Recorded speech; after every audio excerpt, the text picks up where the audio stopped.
So earlier in my live stream today, someone said, why does God give cancer to humans? Another person said, why did God kill babies in the past?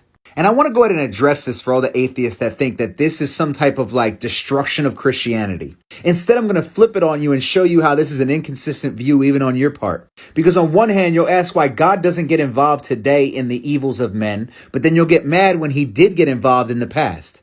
You see, if you understood the flood, after the flood, God put a rainbow in the sky as a covenant saying he will not do that again. So some people will look at that and say, that's not fair. Why did God punish people and kill people? But then in the same breath say, where's God at today? Why isn't God doing X, Y, and Z today? And then they'll say, why are kids starving today? I ask you, why are kids starving today? I ask you, why is there cancer today? God gave you the world perfect, but it was sin that led to everything else. Well, why did God create sin? God didn't create sin. God gave us a law. When we choose to break his law, we sin. God's law is the guardrail. You jump over the guardrail and then get mad when you fall to your doom and blame God for letting you fall to your doom. Why do kids have cancer today? I don't know. Why were companies so greedy that they bypassed all safety measures and put things in our food and put things in our cooking utensils? In cooking ware like Teflon. Why did men do that? Why do men covet all the money in the world and not share it with those in need? Why do we have more food in America that we throw away daily, but people don't have food in other countries? It sounds like if we followed the 10 commandments of not coveting and not being greedy, then we would not have an issue here.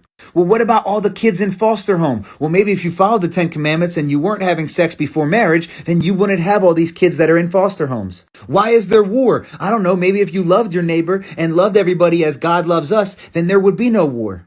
It's almost funny, like people are mad at God for them making the mistake of not listening to his advice. You see, people aren't mad at God for not being God. People are mad at God for not giving them all the benefits of God and none of the accountability.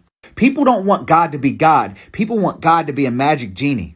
And also what's funny is you want God to step in and kill evil people in other places that are doing evil things that you disagree with, but you would never agree that God should step in and stop you. Like seriously, if you want God to stop all the evil of the world, what if he started with you? What if before you lied today, when you lied to your friend, he snatched your breath from you? What if right after you had premarital sex, you dropped dead?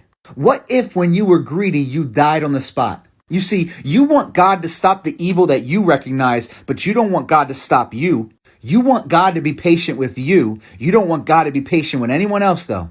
And every one of you on that day of judgment is going to stand there and beg him for forgiveness, saying, I didn't know. I didn't know. And he's going to look at you and say, yes, you did. You rejected it. You suppressed the truth. You have no excuse.